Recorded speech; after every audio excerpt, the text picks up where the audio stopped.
ॐ पितृगणाय नमः। ॐ वसुन्धराय नमः।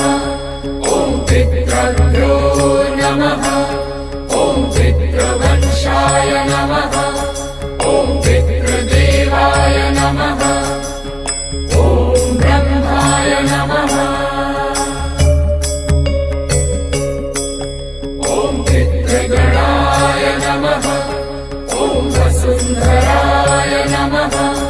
ॐ पितृभ्यो नमः। ॐ पितृवंशाय नमः।